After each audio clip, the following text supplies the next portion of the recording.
உங்க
அம்மா வந்தா ரொம்ப டென்ஷன் ஆயிடும். நேச்சர் நம்பிக்கை அதானே எல்லாம்.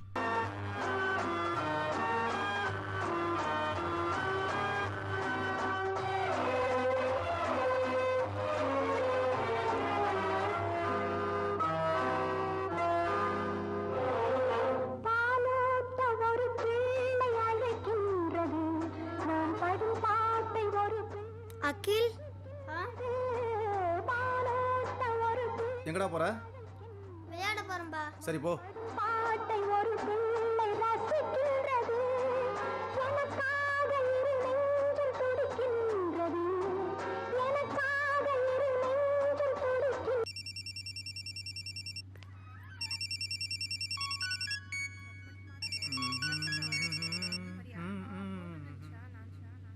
ஏய், மொபைல் பாத்தியா? அவன் தான் வச்சிருந்தான், பாருங்க. இந்த சொன்னாலும் கேட்க மாட்டேன்.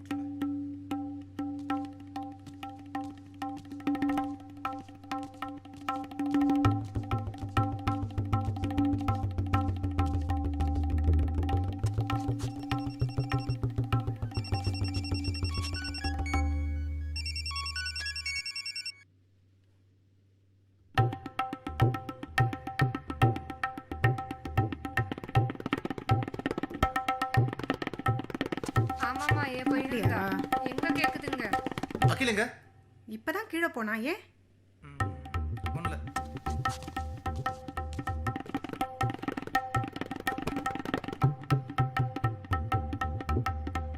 எங்கடா போற? விளையாட போறேன்பா.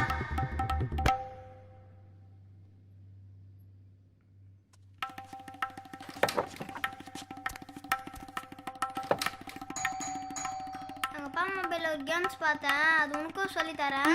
சரிடா. அகில் வந்தா? இல்லையே, பாப்பா உங்க வீட்டுக்கு தானே வந்தா. இந்த கேம்ல ட்ரெஸ்லாம் கழட்டிடணும்டி. என் பையன் இருக்கான்? இங்க வரலையே.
கார்த்திக், இனிமேல் இங்கே என்னால் ஒரு நிமிஷம் கூட இருக்க முடியாது கார்த்திக்.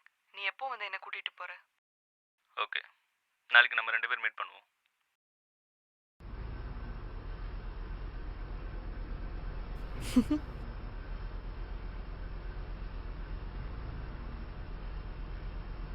என்ன முடிவு பண்ணியிருக்க மித்ரா? இல்லை, இனிமேல் என்னால் அவன் கூட சேர்ந்து வாழ முடியாது. என்னை 4 சவத்துக்குள்ளே வச்சு சித்திரவதை பண்ணுற சைக்கோ கார்த்தி அவன். அவனுக்கு சந்தேகன்ற ஒரு நோய் பொறையேறி போய் கிடக்கு கார்த்தி. இனிமே என்னால் அவன் கூட வாழ முடியாது கார்த்தி. அவன் ஒரு பேஷண்ட்.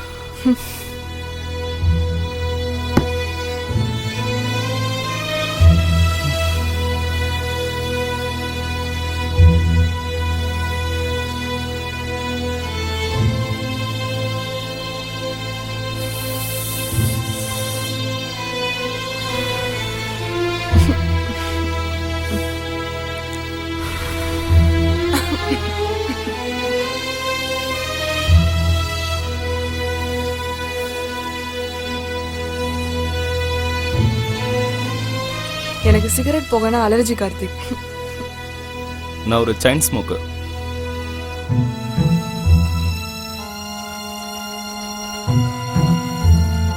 இறங்குவோம்.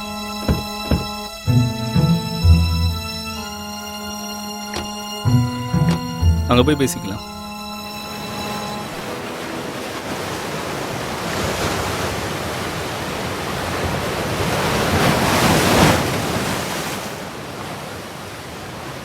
ரொம்ப சந்தோஷமா இருக்க போல. அப்பெல்லாம் ஒன்றும் இல்லை கார்த்திக். ரொம்ப நாள் கழிச்சு இந்த சுதந்திர காற்றை அனுபவிக்கிறேன். சரி, குழந்தைய உன் புருஷன் கூட விட்டு வருவியா இல்லை உன் கூட கூட்டு வருவியா? விட்டுட்டு வந்துடுவல்ல, கூடலாம் கூட்டு வந்துடாத. என்ன பதிலே காணும்? என்னாச்சு மித்ரா? ஆஹா, என்ன ஒரு 2 வருஷம் லவ் பண்ணிருக்க மாட்டீங்க? இல்லை, 3 வருஷம். 3 வருஷமா? அப்போ உனக்கு அவன் கேரக்டர் தெரிஞ்சிருந்தா அப்போவே பிரேக்கப் பண்ணிருக்கலாமே. எனக்கு மகேஷ் பாபு படம் பிடிக்கும்னு சொல்லி எனக்காக ஃப்ளைட் புக் பண்ணி என்னை ஹைதராபாத் வரையும் கூட்டிகிட்டு போனான். இந்த மாதிரி என்னை சின்ன சின்ன விஷயங்களுக்குலாம் என்னை இம்ப்ரெஸ் பண்ணான். That's way I follow. Marriage ஆகி எத்தனை வருஷமாச்சு?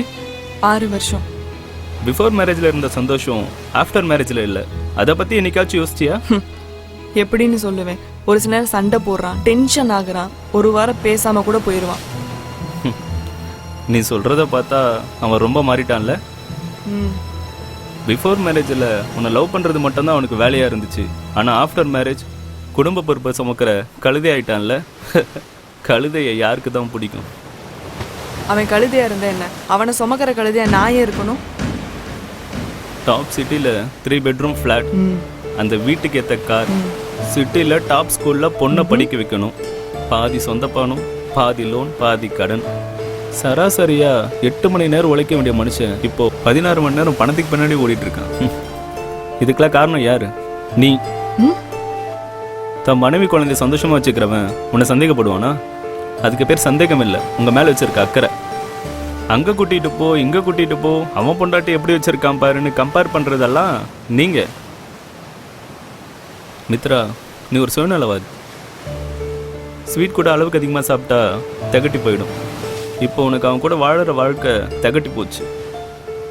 லவ் பண்ணும்போது எப்பயாவது தான் மீட் பண்ணுவீங்க. இப்போ உனக்கு அவன் போர் அடிச்சு போயிட்டான்ல. உனக்கு 9 வருஷமாக தான் தெரியும், அவனை எனக்கு 30 வருஷமாக தெரியும். பெஸ்ட் கப்பல் அப்படின்னு நீங்கள் 2 பேரும் ஃபர்ஸ்ட் ப்ரைஸ் வாங்கினீங்கல்ல. அப்போ ஜட்ஜ் கேட்ட கேள்விக்கு உன் ஹஸ்பண்ட் என்ன பதில் சொன்ன ஞாபகம் இருக்கா? உங்கள் மனைவி கிட்ட உங்களுக்கு பிடிச்சது உங்கள் உதடா, கண்ணா, ஹேர் ஸ்டைலா, ஸ்ட்ரக்சரான்னு கேட்டதுக்கு அவன் என்ன பதில் சொன்னான்னு தெரியுமா? என் குழந்தைக்காக அவள் சிசேரியன் பண்ண தழும்பு தான் ரொம்ப பிடிச்சிருக்குன்னு சொன்னான். அரங்கமே கைத்தட்டுச்சு, நானும் சேர்ந்து கைத்தட்டேன். அப்படி இருக்கும்போது ஒரு நாள் நான் அவனுக்கு துரோகம் பண்ண மாட்டேன்.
இப்போ என்னதாம்மா வேணும் உனக்கு? கார்த்திக் வீட்டுக்கு வாயா, அம்மா சொன்னா கேட்பியா மாட்டியா? எதுவா இருந்தாலும் வீட்டுல வந்து பேசிப்போமா. நான் ஒன்றும் அந்த அளவுக்கு ஒன்றும் கோழ கிடையாது. என்னை பொறுத்த வரைக்கும் அந்த பொண்ணு மேலே எந்த தப்பும் இல்லை. எல்லா தப்பும் உங்க மேலே தான். ஜாதக பொருத்தம் சரியா இருக்குன்னு பார்த்தியே, அந்த பொண்ணுக்கு என்ன பிடிச்சிருக்கான்னு கேட்டியா? நான் கொஞ்ச நேரம் தனியா இருக்கேன். வேணும்னா உன் புருஷனுக்கு அந்த மண்டபத்தில் யாரோ ஒரு பொண்ணை பார்த்து கல்யாணம் பண்ணி வை. நான் ஃபோனை வைக்கிறேன். எக்ஸ்கியூஸ் மீ, என்னாச்சு சார்? எதுக்கு இவ்வளோ டென்ஷனா இருக்கீங்க? பார்க்க மாப்பிள்ளை கோலத்துல வேற இருக்கீங்க. இன்னைக்கு உங்களுக்கு கல்யாண நாளா என்ன? இன்னைக்கு கல்யாணம் நாள்லாம் இல்லைங்க, இன்னைக்கு தான் எனக்கு கல்யாணமே. வாட்? இன்னைக்குதான் உங்க கல்யாணமா? கல்யாண மாப்பிள்ளைக்கு பார்க்கல என்னங்க வேலை? என்ன பண்றதுன்னே தெரியலைங்க. என் கல்யாணம் நின்று போச்சு. அச்சோ சாரிங்க. நீங்க ஏன் சாரி கேட்குறீங்க? எல்லாம் என் தலையெழுத்து. இல்ல, எதுக்கு உங்க கல்யாணம் நின்னு போச்சு? உங்களுக்கு கல்யாணம் பிடிக்கலையா என்ன? பொண்ணை பிடிக்க போய் தாங்க 5 பவுன் செயினும் டைமண்ட் ரிங்கும் வாங்கி கொடுத்தேன். அப்போ வேற ஏதாவது பிரச்சனையா? எனக்கு அவளை ரொம்ப பிடிச்சிருந்துச்சு. ஆனா அவளுக்கு வேற ஒருத்தனை பிடிச்சிருந்துச்சு. அதனால லெட்டர் எழுதி வச்சுட்டு மண்டபத்தை விட்டு ஓடி போயிட்டா. சாரி. சரி விடுங்க, எதுவும் கவலைப்படாதீங்க. இதெல்லாம் ஒரு கெட்ட கனவா நினைச்சு மறந்துடுங்க. நீங்க யாருன்னு கூட எனக்கு தெரியாது. ஆனா நீங்க பேசுனது எனக்கு ரொம்ப ஆறுதலா இருக்கு. ஆனா என் சொந்தக்காரங்க கல்யாண மண்டபத்தில் என்னை பார்த்து கிண்டல் பண்றாங்க. இந்த பொண்ணுக்கே உன்னை பிடிக்கலன்னு ஓடி போயிட்டா வேற யாரோட உன்னை கல்யாணம் பண்ணிப்பான்னு கேவலமா பேசுறாங்க. அவ செஞ்ச தப்புக்கு நான் என்ன செய்யறது? சரி விடுங்க, கூல், ரிலாக்ஸா இருங்க. அவன் வேற ஒருத்தனை லவ் பண்றத அவ பேரண்ட்ஸ் கிட்ட சொல்லியிருக்கலாம். இல்லை என்கேஜ்மெண்ட் அன்னைக்கு நானும் அவளும் தனியாக பேசும்போது இதை பற்றி என்கிட்ட சொல்லியிருந்தா அப்போவே பொண்ணு பிடிக்கலான்ட்டு நானும் வந்திருப்பேன். இப்போ அவமானப்பட்டு அசிங்கப்பட்டு நடுத்தெருவில் நிற்கிறது நான் தான். என் லைஃப் பார்ட்னர் பற்றி நிறைய கற்பனை பண்ணி வச்சுருந்தேங்க. ஹனிமூனுக்கு கூட டிக்கெட்லாம் புக் பண்ணி வச்சுருந்தேன். அவங்க அம்மா கிட்ட அவளுக்கு எது பிடிக்கும் எது பிடிக்காது, எதுக்கெல்லாம் கோவப்படுவா எதுக்கெல்லாம் சந்தோஷப்படுவா, இப்படி எல்லாத்தையும் கேட்டு தெரிஞ்சுக்கிட்டேன். எனக்கு உங்கள் சிச்சுவேஷனும் புரியுது. இதே தப்பு நான் பண்ணியிருந்தா கண்டவன் கண்டமேனிக்கு பேசியிருப்பான். அந்த பொண்ணு மேலே சிம்பத்தி வந்திருக்கும். ஏன் அதே மண்டபத்தில் எவனது உணர்ச்சி வசப்பட்டு நான் இந்த பொண்ணை கல்யாணம் பண்ணிக்கிறேன்னு முன் வந்திருப்பாங்க. நீங்கள் சொல்கிறது தப்பு சார். இதே நீங்கள் அந்த பொண்ணை விட்டுட்டு போயிருந்தீங்கன்னா அந்த பொண்ணை தான் தப்பாக பேசியிருப்பாங்க. என்ன சொல்லியிருப்பாங்க? ஜாதகம் சரியில்லை, ராசி சரியில்லை, காது மூக்கு வச்சு தப்பாக பேசியிருப்பாங்க. ஆனால் ஆம்பளைகளுக்கு அப்படிலாம் கிடையாது சார். என்னங்க சொல்கிறீங்க? ஆம்பளைக்கு பிரச்சனை இல்லையா? பணம் போனால் சம்பாதிச்சுக்கலாம். ஆனால் மானம் போனால் இந்நேரம் இந்த விஷயம் மீடியாவில் வைரலாக இருக்கும். எந்த பொண்ணு கட்டிக்க சம்மதிப்பா சொல்லுங்க? உண்மையை சொல்ல போனால் இந்த விஷயத்த நீங்கள் பாசிட்டிவாக தான் எடுத்துக்கணும். அந்த பொண்ணு கல்யாணத்துக்கு முன்னால் தான் ஓடி போயிருந்தா. இதே கல்யாணத்துக்கு அப்புறம் 2 நாள் கழிச்சு ஓடி போயிருந்தானா உங்களுக்கு தான் பிரச்சனை. உங்களை அசிங்கமாக பேசுவாங்க, உங்களை சுற்றி இருக்கவங்களே அசிங்கமாக பேசுவாங்க. என்னை பொறுத்தவரை என்ன அப்படின்னு பார்த்தீங்கன்னா அந்த பொண்ணு தான் அன்லக்கி. கல்யாணத்துக்கு முன்னாலே அந்த பொண்ணுக்கு பார்த்து பண்ணியிருக்கீங்க. அது கூட அந்த பொண்ணுக்கு தெரியல. சரி விடுங்க, இதெல்லாம் மிஞ்சி போனால் ஒரு 2 days ஞாபகம் இருக்கும். அப்புறம் இதெல்லாம் மறந்துட்டு நீங்கள் சந்தோஷமா இருங்க, அந்த பொண்ணும் சந்தோஷமா இருக்கட்டும். நான் நெக்ஸ்ட் டைம் உங்களை பார்க்கும் போது உங்கள் மனைவியோட தான் பார்க்கணும். போயிட்டு வரேன், பாய். Excuse me. ஒரு நிமிஷம். என்ன பேசணும்? வாங்க கொஞ்சம் பேசணும். நீங்கள் என்ன கல்யாணம் பண்ணிக்கிறீங்களா? என்னங்க பதிலே காணும்? நான் ஏதாச்சும் தப்பாக கேட்டேனா? பின்ன இல்லையா? என்னை பார்த்து எப்படி நீங்கள் அப்படி கேட்கலாம்? என்னை பற்றி உங்களுக்கு என்ன தெரியும்? ஆமாங்க, எனக்கு உங்கள் பேர் கூட தெரியாது. ஆனால் உங்களை எனக்கு ரொம்ப பிடிச்சிருக்கு. நம்ம கல்யாணம் பண்ணிக்கலாமா? இங்க பாருங்க, எனக்கு உங்க கஷ்டத்தை பார்த்து பாவமா இருந்துச்சு. அதான் ஏதோ ஒரு 4 வார்த்தை ஆறுதலாக பேசினேன். நான் உண்மையாக தாங்க கேட்குறேன். நம்ம கல்யாணம் பண்ணிக்கலாமா? மிஸ்டர், நம்ம மீட் பண்ணி 10 நிமிஷம் கூட ஆகல, அதுக்குள்ள கல்யாணத்தை பத்தி பேசுறீங்க. உங்க மனசுல என்னதான் நினைச்சிட்டு இருக்கீங்க? நீங்கள் சொல்கிறது கரெக்டு தான். பொண்ணு பார்க்கும்போது கூட 10 நிமிஷம் தான் அந்த பொண்ணுகிட்ட பார்த்து பேசினேன். ஆனால் அந்த பொண்ணை பற்றி ஒன்றும் புரிஞ்சுக்க முடியல. ஆனால் இப்போ பேசின இந்த 10 நிமிஷத்தில் உங்களை பற்றி நான் நல்லா புரிஞ்சுக்கிட்டேன். அது மாதிரி நீங்களும் புரிஞ்சுப்பீங்கன்னு நம்புகிறேன். அதுக்காக இப்போ நம்ம உடனே கல்யாணம் பண்ணிக்கணுமா என்ன? இல்லைங்க, இந்த பார்க்கில் எத்தனையோ பேர் இருந்தாங்க. யாரும் எனக்கு என்ன ஆச்சுன்னு கேட்கல. அவங்க வேலையை பார்த்துட்டு இருந்தாங்க. ஆனால் நீங்கள் ஒருத்தர் மட்டும்தான் எனக்கு என்ன ஆச்சுன்னு விசாரித்து 4 வார்த்தை ஆறுதலாக சொன்னீங்க. ஒரு 3வது மனுஷங்கிட்ட இவ்வளோ கேர் எடுத்ததுக்கு எனக்கு ரொம்ப பிடிச்சிருந்தது. ஊரில் ஒரு பழமொழி சொல்லுவாங்க, ஒரு பானை சோத்துக்கு ஒரு பதம்னு. இந்த 10 நிமிஷத்தில் நீங்கள் தான் எனக்கு ஒரு நல்ல லைஃப் பார்ட்னர்னு நான் ஃபிக்ஸ் பண்ணிட்டேன். பொண்ணு ஓடி போகும்போது கூட நான் இவ்வளோ ஃபீல் பண்ணலைங்க. ஆனால் நீங்கள் இப்போ எழுந்து போகிறப்போ எதையோ மிஸ் பண்ணுற மாதிரி ரொம்ப ஃபீல் ஆகுது. என்னை நல்லா புரிஞ்சுக்கிட்டது நீங்கள் ஒருத்தர் தான்னு நான் நம்புகிறேன். எனக்கு என்ன சொல்றதுன்னு தெரியல. எங்க அப்பா அம்மா தான் வந்து எல்லா டிசிஷன் எடுப்பாங்க. அதனால எங்க அப்பா அம்மா சொல்றதுதான் எல்லாமே. என்ன சொன்னீங்க? உங்க அப்பா அம்மா சம்மதம் தானே முக்கியம். ஓகே தானே? அவங்க ஓகே சொன்னா உங்களுக்கு ஓகே தானே? நான் பாத்துக்கிறேன்.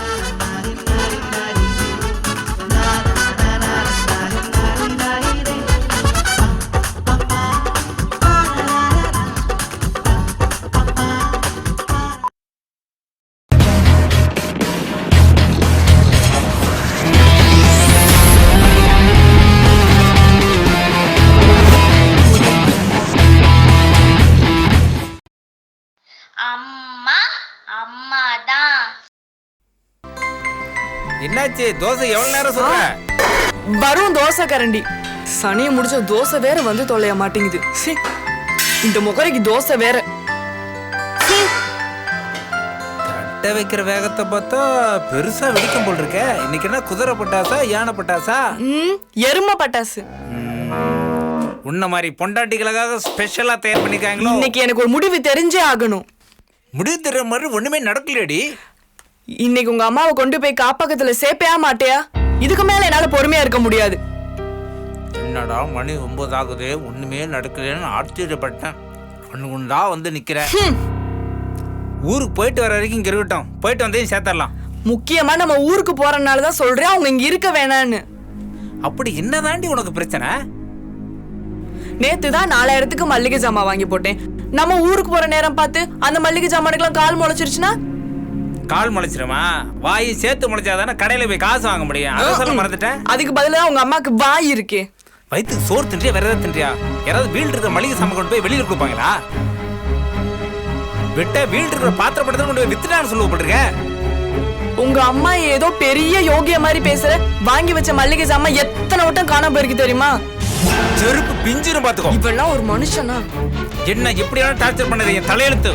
என் அம்மாவை டார்ச்சர் பண்ண உனக்கு எந்த ரைட்ஸும் கிடையாது. கக்கூஸ் கல்லூரி வந்து சமைக்கிற வரைக்கும் எல்லா வேலையும் இழுத்து போட்டு எதுக்கு செய்யறாங்க தெரியுமா? அவங்கள பத்தி உனக்கு என்ன தெரியும்? நீ போடுற சாப்பாட்டுக்காக இல்லடி, புள்ள பாசத்துக்காக.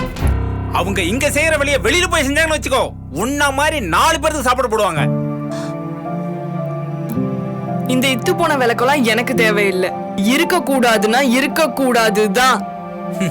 பொண்டாட்டி பேச்ச கேட்டு அம்மாவை அனாதையாக்கிறவன் பொணத்துக்கு சமண்டி. அப்ப நான் தான் பணமாகணும். நானே செத்து தொலைகிறேன். வேண்டாமா, வேண்டாம், நானே போயிடுறேன். சின்னஞ்சிறுசு தனியா இருக்கணும்னு ஆசைப்படுறா போல இருக்கு. அதுல என்ன தப்பு இருக்கு? நீதான் முதல்ல இதையெல்லாம் புரிஞ்சுக்கணும். என்னம்மா நீயும் அறிவு கட்டத்தனமா பேசுற?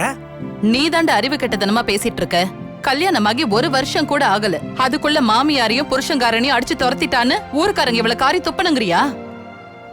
அதுக்காக எதுக்காகவும் என் அம்மா என்னால் விட்டு தர முடியாது. இப்படியே நீ பேசிட்டு இருந்தன்னா நான் சொல்லாம கொள்ளாம போயிடுவேன். நான் பேசுறேன்னா 1000 அர்த்தம் இருக்கும். நீ பேசாம இரு. டைம் ஆச்சு, நீ கிளம்பு. நான் வேலையை முடிச்சிட்டு ஷீலாவை கூட்டிட்டு போறேன். அவ ஒன்னும் கிழிக்க வேண்டாம். ஆஃப் டே லீவ் ஆனாலும் பரவாயில்ல, நானே கொண்டு போய் விட்டுறேன். ஏன் உங்க அம்மாவை நான் கூட்டிட்டு போக கூடாதா? இல்ல எங்கேயாவது போய் விட்டுருவேன்னு பயப்படுறியா? வேற எங்கேயாவது கொண்டு போய் விட்டாலும் பரவாயில்லையே, கூட்டிட்டு போய் பஸ்ல வரல சாச்சு கொண்டு விட்டீனா? ஏன் கண்ணு அடங்க மாட்டியா நீ? இப்ப போக போறியா இல்லையா? அம்மா அவளை பத்தி உனக்கு தெரியாது. இதுக்கு மேல நீ வாயவே திறக்க கூடாது. இதோ பண்ணி தொலைங்க போங்க. போடா போ, என்ன செய்யறேன்னு பாரு.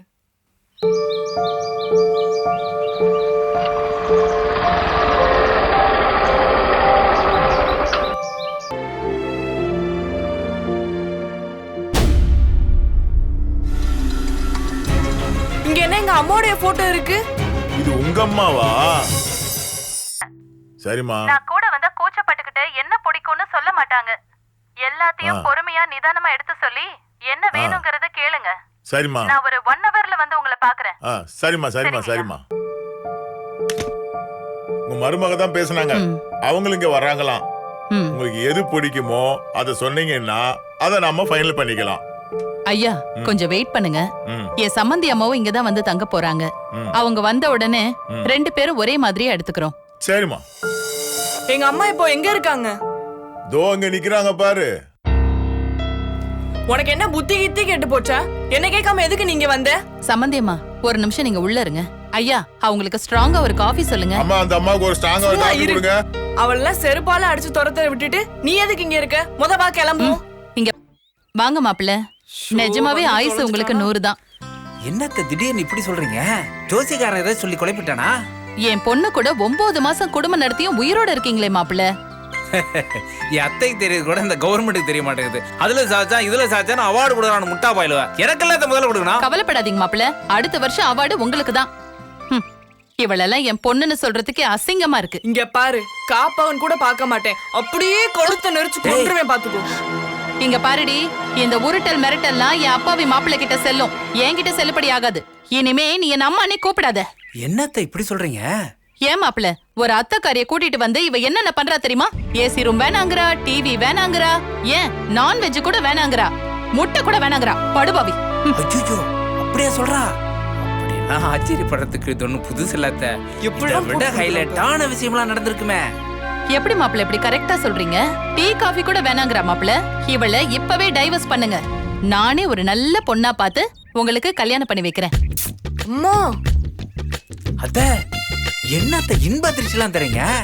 நீங்க சொல்றது மட்டும் நடந்துருச்சு, உங்களை காலமெல்லாம் தாங்க வந்த. ஆனா தாங்கிறதுக்கு தான் நீங்க இருக்க மாட்டீங்களே. என்ன மாப்பிள்ள இப்படி சொல்லிட்டீங்க? தாயை கொடூரமாக கொலை செய்த இளம்பெண் சீலா அப்படின்னு பேப்பர்ல வந்துரும்ல. அதுவும் சரிதான் மாப்பிள்ள. அத்தைங்க சந்தோஷத்துக்காக மாப்பிள்ளைங்க சந்தோஷத்தை தியாகம் பண்ணித்தான் ஆகணும். அதே மாதிரி மாமியார் சந்தோஷத்துக்காக மருமக சந்தோஷத்துக்கு தியாகம் பண்ண சொல்லல. கொஞ்சம் விட்டு கொடுத்தா போதும். இந்த மாதிரி காப்பகமும் இருக்காது, குடும்பமும் புரியாது. இதை விட ஹைலைட்டான விஷயம் என்னன்னா பிள்ளைங்களோட எதிர்காலம் சிறப்பா இருக்கும்.